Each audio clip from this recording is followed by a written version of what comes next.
So good morning. Um, we proceed na with the midterm. So very short lecture lang. So this is the midterm topics na the quality in histopath laboratory, pre-analytical factors, specimen collection and handling, routine tissue processing, and of course the processes includes your fixation decal, DHI, clearing, infiltration, embedding, trimming, sectioning, staining, mounting, and ringing. However, for midterms until embedding lang tayo.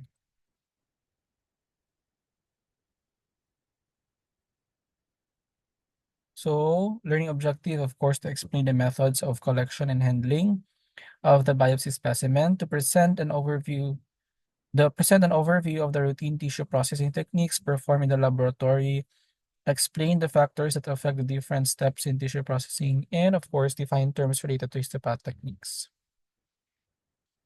Also explain the kinds and uses of operations of microtome, um, mount tissue section properly, differentiate kinds of adhesives used in the mounting sections, perform procedures of routine staining. So di pa ito makabot of staining for this nung ka-embedding ng takuto. So quality in the histopathology laboratory. So quality management system. So basically this is the set of coordinated activities to regulate a laboratory in order to continually improve its performance. So basically ang kailangan nato sa QMS is the skilled histotechnologist and histotechnician. Of course, the proper specimen collection. However, kung histopath lang na section, dili kita nagakollect sa specimen, no? For sa processing, of course, na ano gyud ta, specimen processing. Efficient processing of results and documentation. So documentation is very important in the laboratory, especially in the histopath lab. High quality reagents and equipments, of course, very important po sa histopath labs because the quality of your reagents would dira mag-depend ang quality sa ato ang slides. Preventive maintenance of equipment and continuous professional education of the staff, no? The CPD. Human resource, of course, the laboratory is headed by the pathologist. The pathologist that is, what do you call this? Ang kailangan na mag-head sa laboratory is the clinical pathologist. However, if the laboratory has a histopath lab that also performs autopsy or forensic, therefore, dapat um, clinical and anatomical na pathologist ang naa. So the pathologist is supported by the associate pathologists. Functions, they pinpoint problematic situations and find solutions of preventive measures. Of course, if na problema, din na siya mo-diretso sa pathologist, no? Step by step, of course, section head, then your chief med tech, then your pathologist. Kung di niyo makaya, musaka pagid mo sa ancillaries director. They only accept sections that are properly processed, stained, labeled, and sequenced. No, very important sa ato ang histopath, no? Na they are properly processed again because they would affect the quality sa readings of pathologist nato.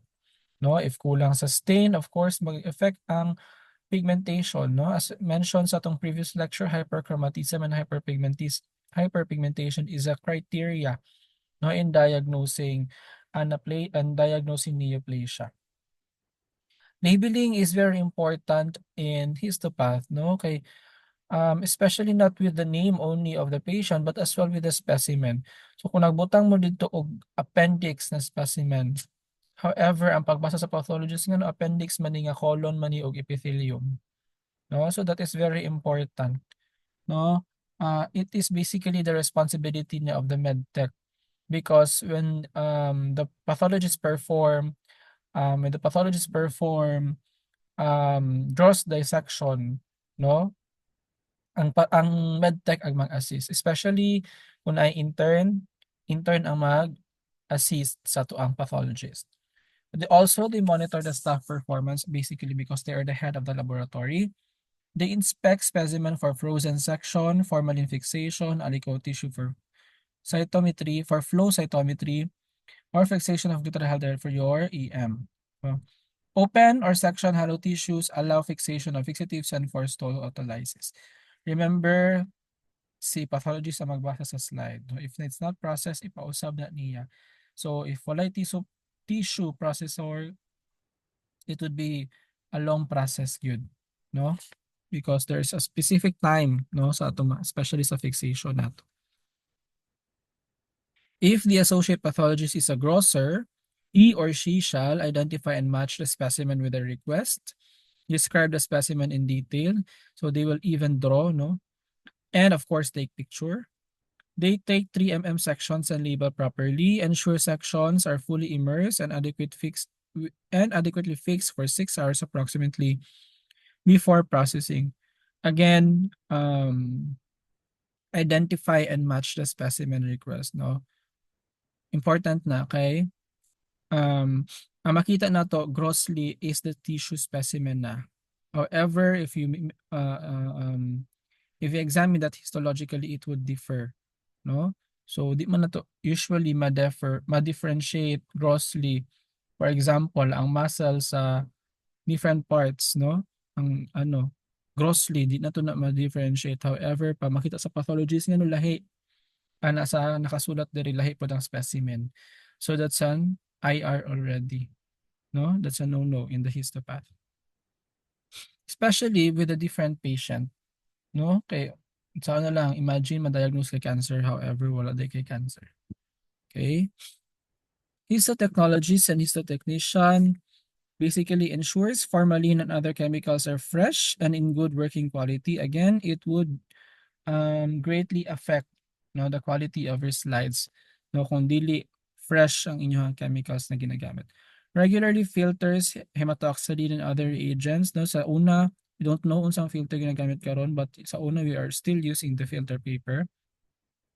Maintains the quality or maintains the equipment in high condition and performs preventive maintenance and no overloading, no. So daghang tag machines, no, sa ato ang histopath. You have your tissue processor, you have your cryostat, you have your microtome, your embedding machine. So dagan taog machines. If semi-automated or fully automated atong histopath. However, if manual, dagan pod og kanang dagan pod og mga containers didto. No? Sa una, we have tried manual processing of slides for histopath. Works systematically to minimize errors and analyze problems and corrects them, and provides slides that are properly labeled, processed, stained, mounted, and sequenced. Services, of course, we have your tissue processing. So in ani pa di na naman siya tissue processor, no? Pero if wala dito sa mga containers rather, na isa-isa. Tissue processing, cytology, you have your frozen biopsy section, you have your cryostat, your special staining, and your immunostaining. Here are the documents, no, included. Request form, so with the patient's name, age, sex, date of birth, room, bed, and if OPD pa siya, hospital or lab accession number with specimen type or source, and clinical impression. Clinical impression is very important because that is the first one to rule out, no? Although dili good magsalig sa clinical impression, however, it is very important kay mo ang una tan-awon sa atong pathologist. If you put there papillary thyroid carcinoma, then the pathologist would look after that. If dili, and then mangita siya og lain. Test requested and procedure performed, date and time of request and collection, and requesting physician. So, test request important, basig di ay naka-open pa ang pasyente dito sa atong table, kay ang request niya, frozen biopsy, pero ikaw follow nimo ang whole process of tissue processing. No? So, naka-open pa ang patient dito sa table niya, nag-tissue processing pa ka. So, important na. Patient's report, no, i-convey sa diagnosis. Same patient info in the request form plus the diagnosis, gross and microscopic findings. So for the gross, basically, mag-gross dissection mo dito, mag-gross examine mo dito. So it will basically include the unsa ang specimen pag abot sa laboratory, tapos ang size niya, ang color niya, ang texture niya, ang shape niya, kana ang gina-measure sa gross dissection. Sa microscopic, of course, kung unsa nakita niya na by hyperchromatism, na by hyperpigmentation, aneuploidy, mitotic presence of mitotic figures, mga inana. Telephone report for preliminary diagnosis. Preliminary report status of results in 48 to 72 hours, basically because ang biopsy nato usually maabot og 2 weeks, no, depende sa availability sa atong pathologist, because a pathologist can hold as many as they can, depende sa radius, no, sa clinic nila. Final reports, of course, it conveys the result after test is completed, and corrected reports. Incident reports, these are documented problems related to the personal performance or other complaints. IR yun ka kung mali ang specimen, mali ang patient, diretso IR na siya. So, it's a no-no in the laboratory. So, that ends